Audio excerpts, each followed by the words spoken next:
কৈলাসহর জেলা কংগ্রেস থেকে আজকে আমরা সিদ্ধান্ত হয়েছে কৈলাসহরে জ্বলন্ত 11টা দাবি নিয়ে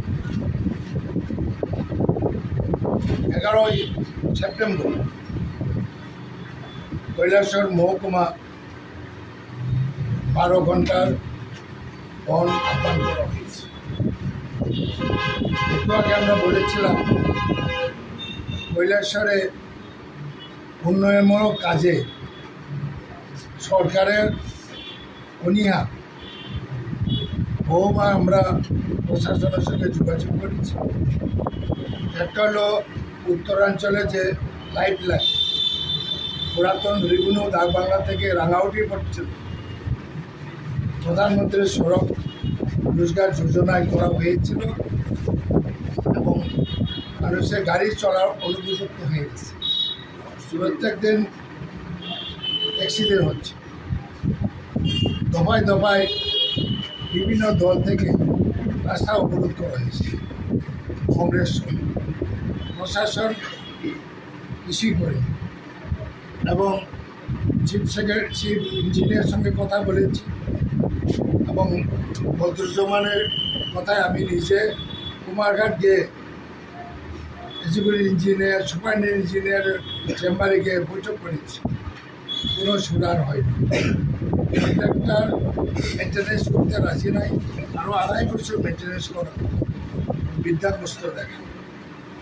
যার কারণে আমার ডিএমকে অনুরোধ করার পরে ডিএম ইঞ্জিনিয়ার পাঠিয়েছিলেন, তারা কোনো সিদ্ধান্ত নেই। এটা একটা কারণ। 2 নম্বর, কৈলাসহর টাউনে এবং উত্তরাঞ্চলের জল নিষ্কাশনের জন্য একটা মাত্র যে ড্রেন আছে, বিভিন্ন বাংলার মিশন থেকে যে ড্রেনটা গেছে একদম বাংলাদেশ পড়ছে, সেটা বিগত দিনে বন্যার ফলে প্রায় অর্ধেক ভরে গেছে। এখানে নিষ্কাশন করে এই শহর এবং শহরাঞ্চলের জলটা যাতে তাড়াতাড়ি নিষ্কাশন হতে পারে তার জন্য সরকারের কোনো উদ্যোগ নেই আর বন্দি দশায় আছে। জলের পাইপ নষ্ট হয়ে গেছে, অনেক বিষয়। এসব কারণে আমরা 11 দফা বিনিয়োগ করছি। আমি আশা করি কৈলাসহরের গণতন্ত্রপ্রিয় মানুষ এই বনকে সর্বাত্মকভাবে সফল করার জন্য সমর্থন করবেন আমরা আশা করি। এবং আপনারা জানেন, ভেরি ইম্পর্টেন্ট, আমাদের প্রতিবেশী রাষ্ট্র বাংলাদেশ, শমশেরনগর, আমার বর্ডার থেকে বেশি দূর নয়, শমশেরনগরে যে এয়ারপোর্ট আছে, এই এয়ারপোর্টটা এখন মিলিটারি এয়ারপোর্ট হয়ে গেছে, এয়ার বেস হয়ে গেছে। এবং কৈলাসহর যে এয়ারপোর্টটা ইন্টারন্যাশনাল ইম্পর্টেন্স রয়েছে। শুধু কৈলাসহর এবং ধর্মনগর বা করিমগঞ্জ এত অঞ্চলের মানুষের যাতায়াত করবে প্লেনের, শুধু এটা না, এটা ইন্টারন্যাশনাল একটা ইম্পর্টেন্ট একটা এয়ারপোর্ট। এটা করব করে কাল বিলম্ব করছে। এবং ডক্টর মনমোহন সিং প্রধানমন্ত্রী থাকাকালীন এই এয়ারপোর্টটা স্যাংশন করেছেন।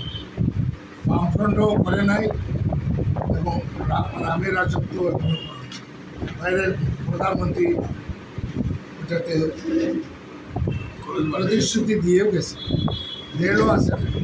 খুব ইম্পর্টেন্ট একটা এয়ারপোর্ট, আমি বললাম ইন্টারন্যাশনাল ইম্পর্টেন্ট। কোনো কারণে ওই ভারতের সঙ্গে যুদ্ধ, বিদেশি শক্তি সেই শমশেরনগর ঘাঁটিতে ব্যবহার করবে, এইদিকে কোথায় এয়ারপোর্ট আছে? তাই ইন্টারন্যাশনাল প্রয়োজনে, দেশের প্রয়োজনে এয়ারপোর্টটা করা গিয়েছিলাম। মালিগাঁওয়ে রেলের হেডকোয়ার্টারে আমরা ধর্নায় বসেছি এবং তারা বলছে যে আমরা হয়ে গেছে, কী বলে ডিপিআর হয়ে গেছে, এবং খুব শীঘ্রই প্রশাসনিক সিদ্ধান্ত নিয়ে রেলে কাজ করেন। কয়েকদিন আগে মুখ্যমন্ত্রী একটা সরকারি অনুষ্ঠানে এসে বলেছেন যে রেল আসছে কোন দিকে আসবে এটা নিয়েও বিভ্রান্ত।